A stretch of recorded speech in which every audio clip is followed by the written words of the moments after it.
Hello, and welcome to another installment of the Weird Chronicles. Each episode, we bring you tales of action and adventure from Malifaux and the other side. Even in Malifaux, love is a powerful force that can inspire grand gestures and drive people to foolish behavior. But in Malifaux, taking risks in the name of love can easily become deadly. I hope you enjoy Together.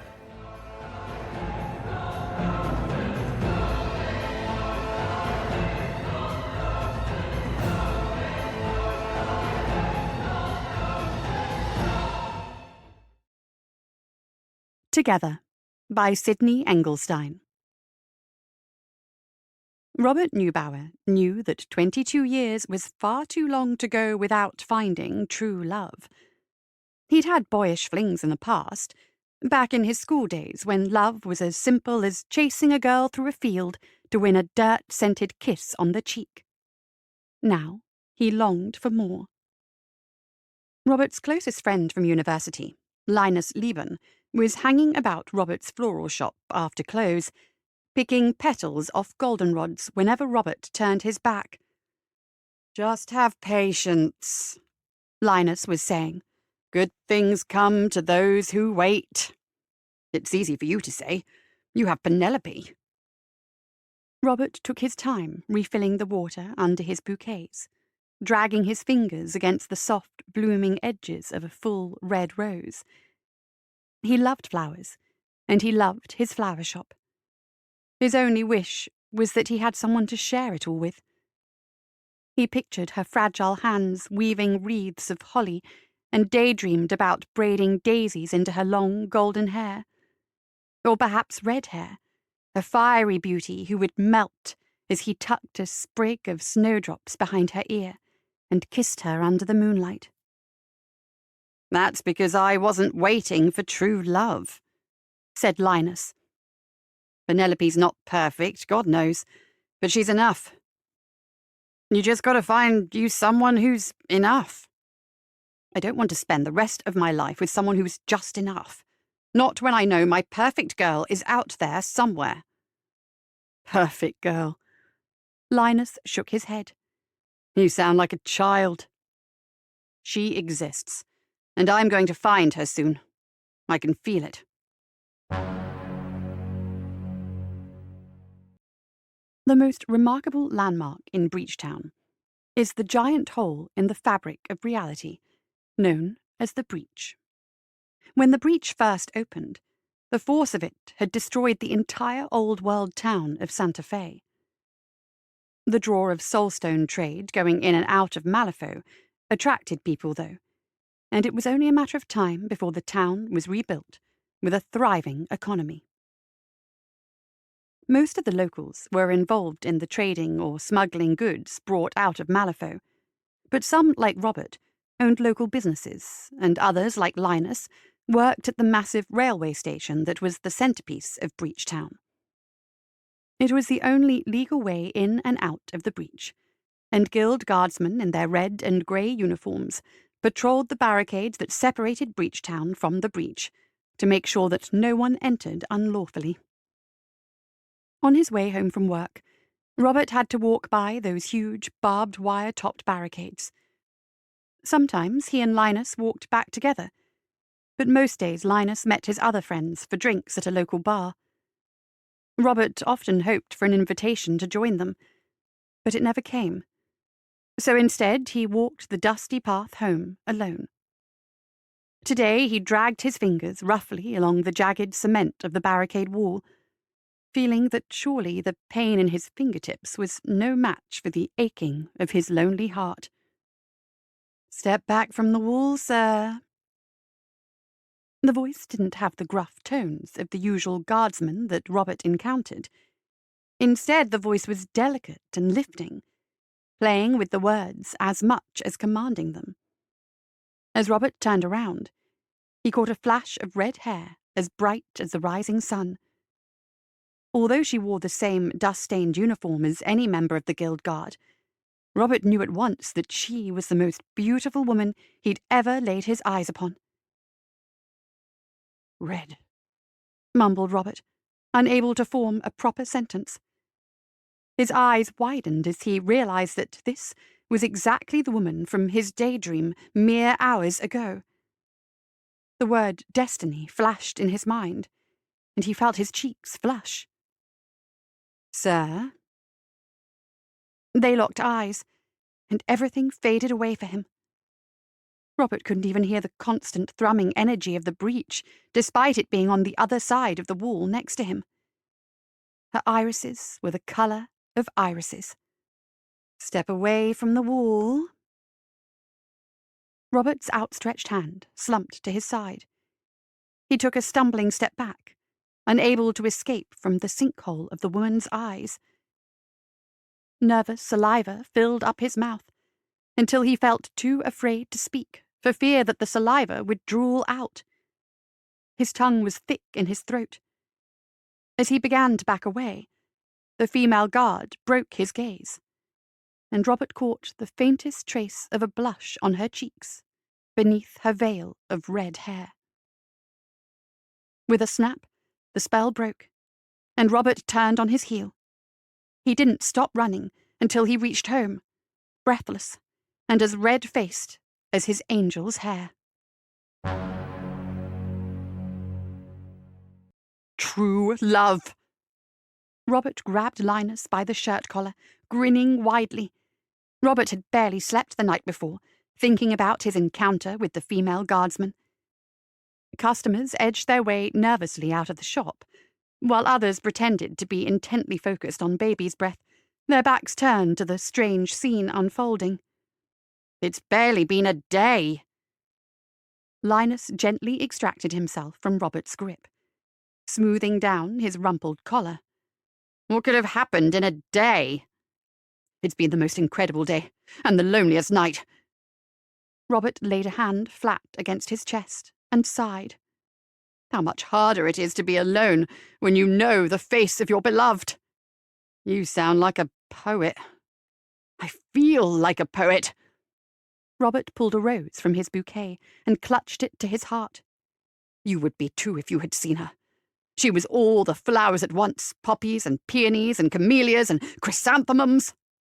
Now I wish I had seen her. Robert glanced down at the rose in his hands and saw the swirl of her hair as she turned from him. "I must see her again, as soon as possible." Decisively, Robert headed for the door of his shop and flung it open. He grabbed the small bell in the top corner that jingled as customers entered and began to ring it wildly. Even the customers who had been determined to ignore the conversation had to look up at all the racket he was causing. "We're closed! Closing early. Everyone must leave." The complaints of the customers as they were shepherded out fell on deaf ears. Once the store was empty, save for the two men, Robert went about gathering together as many red flowers as he could find and arranging them all into an extravagant bouquet. "You're cutting out on work?" Linus raised a speculative eyebrow as he watched Robert struggle to tie a ribbon around the massive number of flowers he had gathered. "She must be pretty fine." "She was as fragile and fragrant as a bud." Robert shuffled the vibrant bouquet into his arms and peered out through the haze of red petals. Without stopping to look up, he headed out and down the street toward the breach. "Whoa, whoa, whoa!"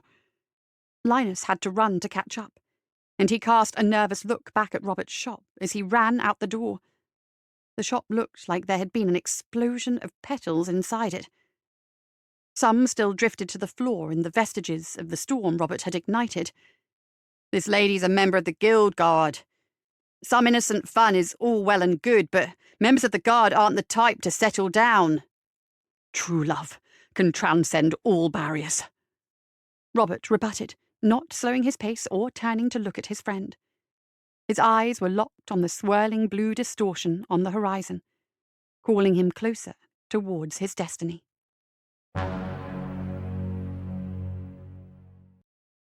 The guard station jutted out from the barricade wall, all intimidating angles and harsh utility.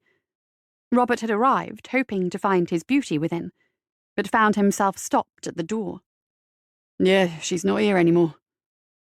Robert could feel his heart wilt with the flowers slowly shrivelling in his bouquet as a guardsman put a dirty hand to his shaved head and scratched it. There's going to be a big expedition into the bayou, and the higher-ups called a ton of guys to Malifaux for it. Laurel was only here yesterday because Bryant came down with a bad case of something. Laurel? Is that her name? She had the name of a plant. A flowering plant. Robert shivered in his skin. It was too perfect to be a coincidence. You didn't know her name?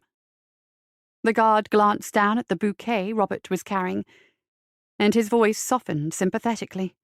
Listen. Lots of us guys in the guard have tried.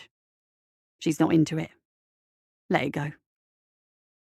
Robert looked at the foreboding wall, and the magical distortion shimmering above it like an off-colour sunrise cresting the horizon. She was somewhere over there, his Laurel, so close and yet so far away.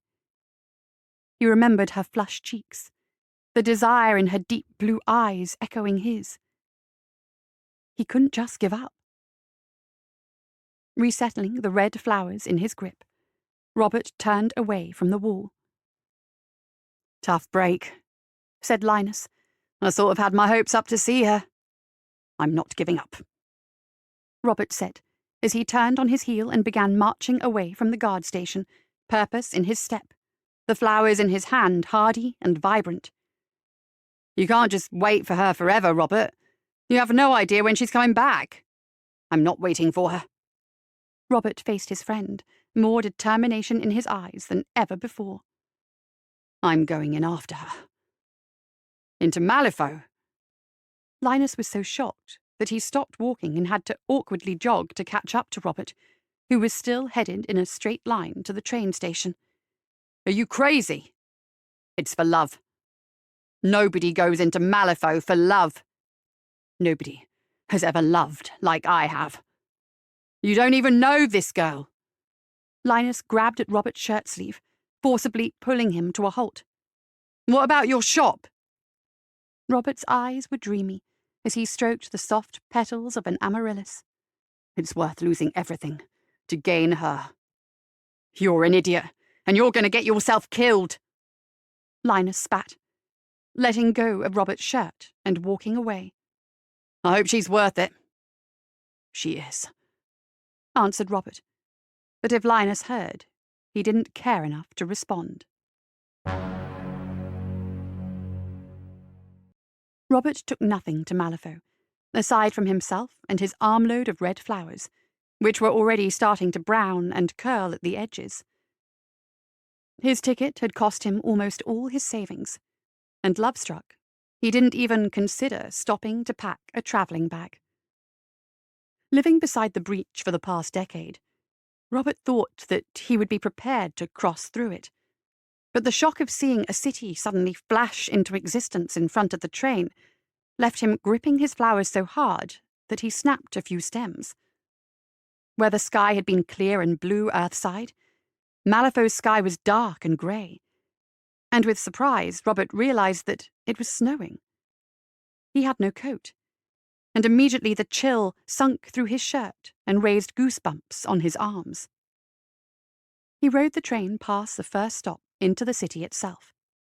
Upon exiting the station, he found himself in the middle of a cobblestone street with unfamiliar grey stone buildings stretching out as far as he could see. The softly drifting snow landed on Robert's head and frosted the edges of his slightly worn bouquet. The fire of love still burned in his stomach, but despite it, Robert was still very lost and very, very cold. Robert stomped his feet as he wandered down the street, forcing feeling back into his numbing toes. The snow seeped through his boots and soaked into his woolen socks. A welcoming splash of light coming out of a nearby plate window drew him over. Inside, many figures clad in red and grey uniforms milled about with drinks and food. Guild guardsmen. Robert smiled for the first time since coming through the breach, his heart racing at the possibility that Laurel might be inside. Strength flowed back into his tired limbs as he pried his cold fingers from around his flowers and pushed the door open. All eyes turned to him as he entered. Robert realized with a nervous lurching in his stomach that his white shirt and leather breeches didn't exactly fit the dress code. A hunched, balding man near the door stumbled over to him, his face and eyes flushed heavy with drink. "Those for me, sweetheart." Robert pulled his flowers closer to his chest as the man tried to snatch at them with a thick-fingered hand. The air in the tavern smelled like sour ale, and Robert crumpled his nose against it. The guild soldiers, crowded in the small space, laughed uproariously, goading their drunk comrade on in his romantic quest. "Oh, I think she's in love with you, Gilbert." "Give him a kiss, Gil." Robert backed into someone, and before he could scramble away, heavy hands gripped his shoulders. He was held in place as the drunk Gilbert approached, swaying side to side and pursing his lips. "Hey!" Robert tried to struggle out of the grip that held him steady, petals flaking off with his movement. "I'm a man!" "You deny poor Gilbert a kiss?" Robert looked over at the new voice and saw a sober lady sitting on a table. She had a tight smile on her face and was smugly observing the proceedings from a distance. "But he's so lonely. You'll make his night." "I can't. I need to find someone. It's very important." Robert glanced nervously out of the corner of his eyes at Gilbert, who, despite being so drunk he couldn't stand properly, was advancing closer. He was helped along by his friends, who guided the stumbling guardsman toward Robert with each step. "It may be important to you, but we don't care," said the female guild guard, smiling cruelly and tilting her hat. Robert was appalled at the thought of his delicate Laurel having to associate with such awful ruffians. "It's a matter of true love." Robert was interrupted as Gilbert spun him around and pressed his heavy, fat lips upon his own.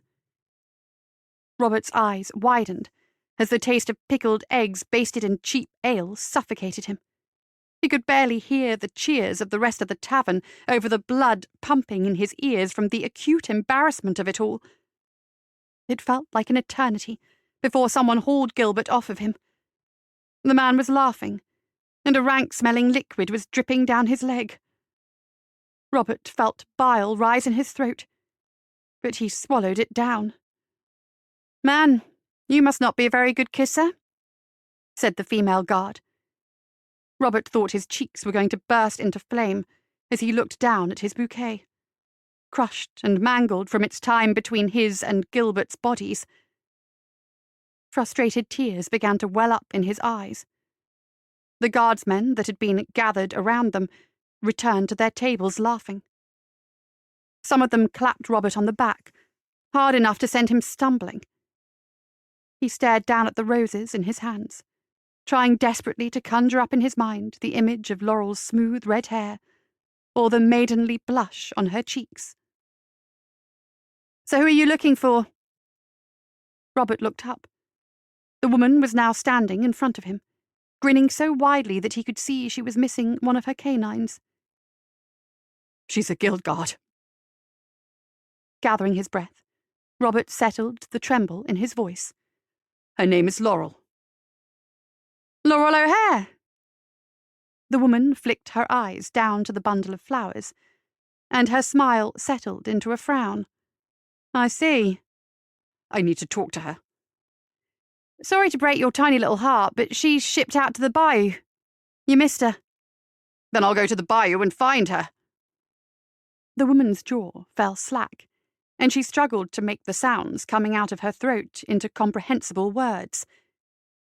"To the bayou?" "I've already come to Malifaux to find her. I'm not going to stop now." Robert could feel his courage returning the more he spoke about it. His heart filled back up with the burning courage he had felt standing in the train station back in Breachtown. He hadn't let Linus talk him out of it back then, and he wouldn't let this rude woman do it either. The flowers he held seemed to perk up with new life. "You can barely handle a kiss from Gil, but you want to go to the bayou?"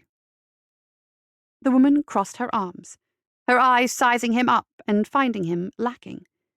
It sent a wave of indignation rushing through Robert. "Tell me how to get there," he demanded, staring her straight in the eye. An uneasy silence fell between the two as she weighed his words. Finally, she shrugged, resettling her hat on her head. "As luck would have it, I'm about to go down the river with a cargo barge to join the group that already went. For 20 scrip, I could manage to bring you along." 20 scrip? Robert dug nervously into his pocket. That was more money than he had brought with him on this impromptu trip. The woman smiled her cocky grin again. "You know what? You made old Gil a very happy man tonight. I'll call it an even 10. Can't you put down those stupid flowers for 5 seconds to help load these boxes?" The woman had introduced herself as Karina as she showed him to the boat, but she had made no mention of helping the ship's crew. "Hey, I paid a lot of money to come on this boat. Why should I help? It ain't some pleasure cruise. Everybody works." Karina reached out and snatched the bouquet from Robert's grip, rolling her eyes at his whimpering. "I'm putting them on the deck. They'll be fine without you groping them for one goddamn minute." Robert scowled but grabbed a box. Just because he owned a flower shop didn't mean he wasn't accustomed to heavy lifting. No one could call him dead weight. Robert eyed the heavy-looking weaponry strapped to all of their backs with a cautious eye. Sure, he'd heard stories of the monsters on the other side of the breach, but so far everything had seemed pretty civilized. He didn't want to think about what those guns had to be used on. Once they were underway, Robert settled himself down in the rear of the boat with his flowers, trying to straighten out the bent petals and pick away at the rotten pieces. "So you picked those out for Laurel?" Karina stood next to him, the gun off her back and held in both hands, her eyes surveying the shoreline. "I arrange them myself. I'm a florist." "You're a florist?" "I love flowers." Karina shifted uncomfortably, like she wasn't sure what to say. "You did a nice job with that. The bouquet, I mean. It's really nice." "Do you think Laurel will like them?" Robert turned his hopeful eyes to Karina, who turned away from his gaze. "Probably." Robert sighed and looked back down at the red flowers slowly dying in his hands. "You don't have to try and make me feel better." "I'm not." Karina stopped and reconsidered her words. "It's just that a lot of men have tried to win her over. She's never been into it." "I've heard." Robert shrugged. "I'm not worried. When we met, there was a connection. She felt it. I saw it in her eyes. It's true love. It's destiny." "Well, something up there's been smiling on you," said Karina. "Your first time in Malifaux City, and you stumble into a guild tavern straight into someone heading to where Laurel is. Maybe it is fate." Robert smiled at the idea and looked down at the flowers. All the bent and dead petals were gone, and he was left with a full, healthy bouquet, the perfect thing to win Laurel's heart. There were more trees than Robert had expected. The word bayou conjured up images of swampy marshland in his head, but there was dense enough tree cover that it could have been a forest. The snow had settled over everything, disguising the treacherous ground underneath. Robert's collapsing bouquet dripped red petals, disrupting the uniform white. Karina's boots crunched through the snow as she approached him, further disturbing the beautiful peace of the area. "We're setting up a base camp here until Laurel's patrol comes back. It'll be a couple of hours, so you better find someone willing to let you share their tent." "That's okay. I can just stay up waiting for her." "Oh, no." Karina crossed her arms.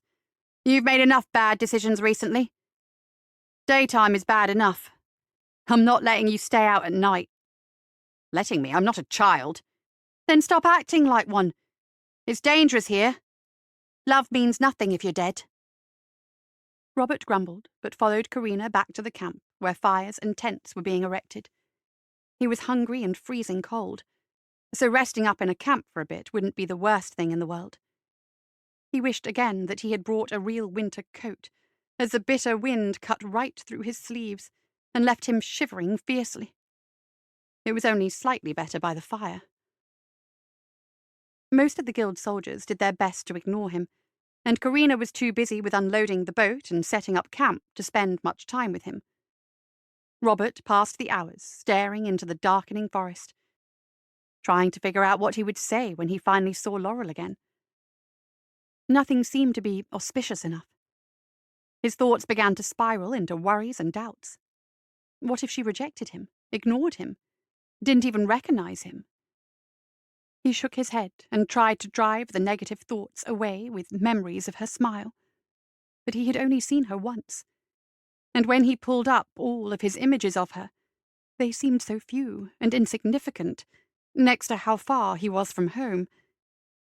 For the second time since his trip began, Robert felt himself beginning to cry, the tears freezing painfully in the corners of his eyes. Gazing back to the forest, Robert caught a flash of red and grey movement between the trees. One of the guild guards? He peered closer and saw the swish of red hair that he would recognize anywhere. His heart skipped a beat. Laurel. The patrol must be home early. Robert rushed towards her before he realized what he was doing. He glanced back at the fire surrounded by drowsy guards heading off towards bed or their nightly watch. It was barely a stone's throw away from the returning patrol. He could be the first to meet her without even losing sight of the camp. Emboldened by the thought, Robert headed to the tree line. The closer he got, the more the love in his heart swelled, and he pulled his bouquet closer into his chest. He glanced behind himself and was reassured by the sight of the campfires barely 2 yards away. Robert knew now that all of his worrying had been silly and pointless. Of course he knew what to say. Of course he knew what she'd say. Against all odds, they'd been drawn together. Eager, aren't we? Robert skidded to a halt, seizing up in fear from the sudden noise in the previously silent forest. The voice had not been Laurel's. As he turned around, he saw a thin, pale woman leaning against a tree.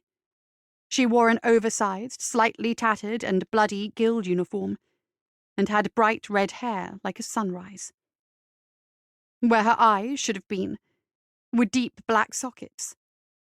Thick red liquid like blood dripped out of the 2 craters in her face. Robert felt his gaze sucked into the woman's eyes, horrifically entranced by the emptiness. Usually people run away, she said into the cold night air. Robert found enough presence of mind to gasp in a breath of freezing air and start to scream.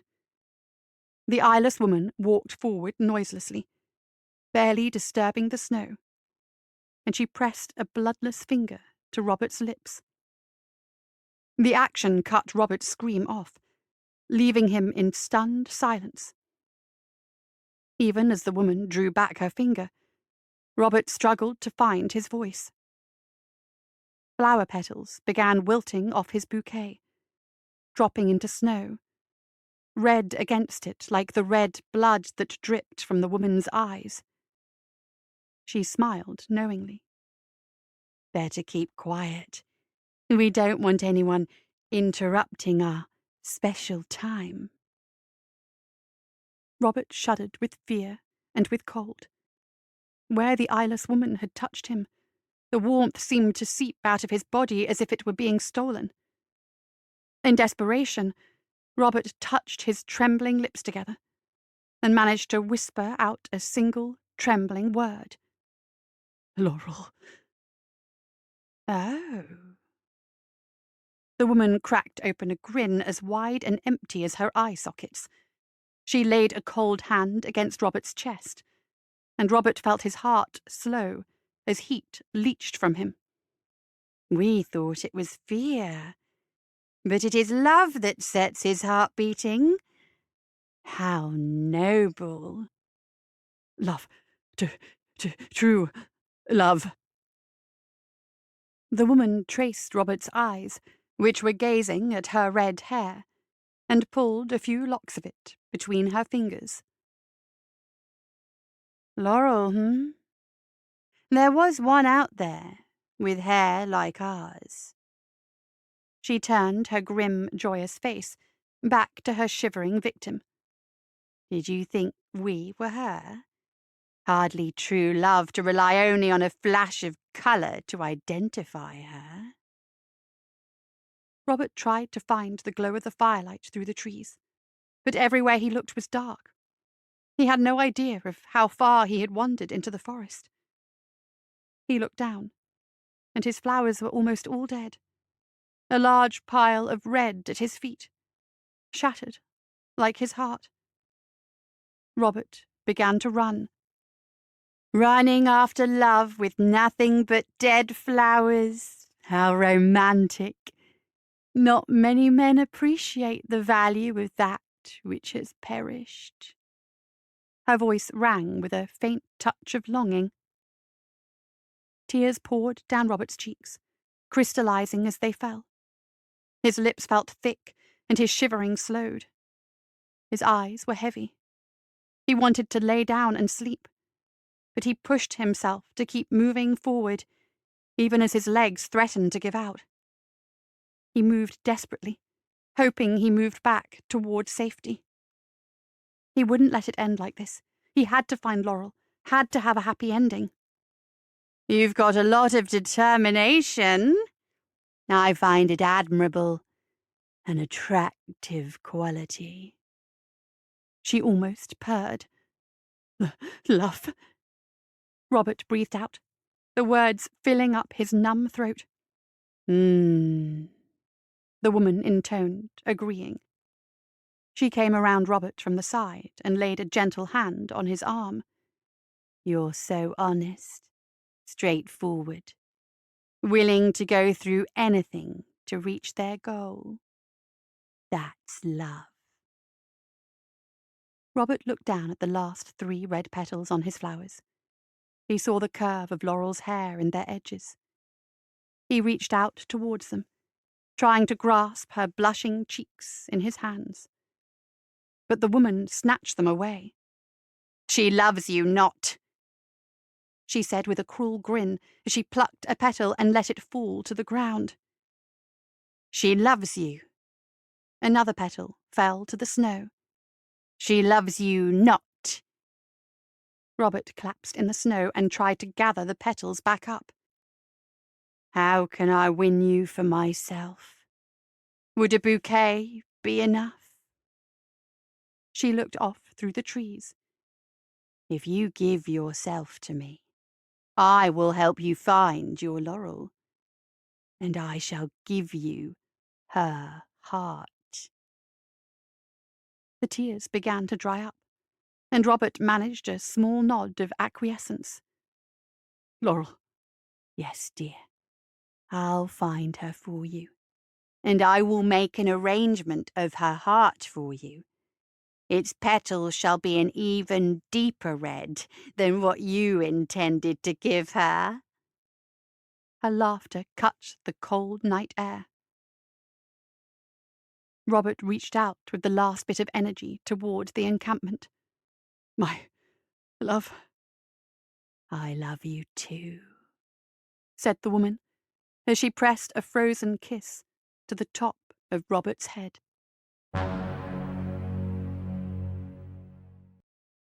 Laurel and the ragged remains of her patrol returned to the camp shortly after sunrise the next day. Karina went out to meet her by the fire. "Looking a bit ragged, O'Hare?" said Karina, counting backwards to total the dead. Laurel's blue eyes were harsh as she tried to wipe blood from the rest of her uniform. "Faye, I don't know how far we're going to be able to make it, if they know we're here." Karina cursed softly, staring out into the encroaching forest that threatened their camp on all sides. "Some boy was here. Said he wanted to talk to you. I bet he's still asleep." "A suitor?" "A florist, fresh from Earth. He brought a bouquet from Breachtown all the way to the bayou for you." Karina let the rest of the returning patrol settle in as she and Laurel went around trying to find Robert. "Didn't anyone tell him I'm not interested?" Laurel scowled. "It's not flattering to stalk a girl into a monster-ridden swamp." Karina laughed. "He was pretty desperate, poor guy." "Poor guy nothing, it's creepy." Laurel was cut off partway through her tirade as Karina held up a hand. On the far edge of camp, a trail of shriveling red petals led off into the forest. They were soaked by the snow, but stark against the white ground. "Oh, Robert," whispered Karina. "Do you want to go in after him?" asked Laurel. Karina picked up a papery rose petal, but it disintegrated in her hand, falling apart into thin red strips that stained her skin. Slowly she shook her head, standing all the way back up. "No, he's a lost cause."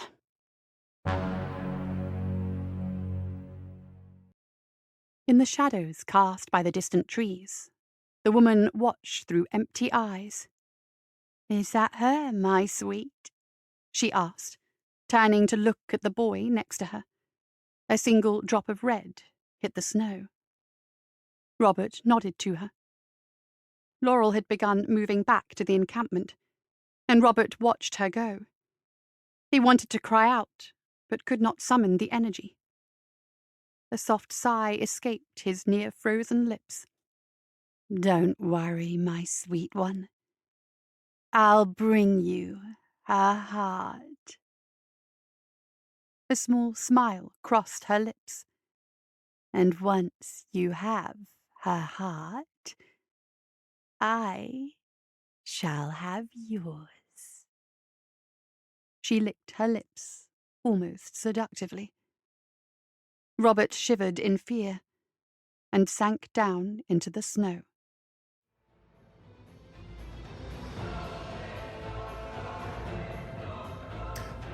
That's it for another installment of the Weird Chronicles. Join us next time for more tales of action and adventure.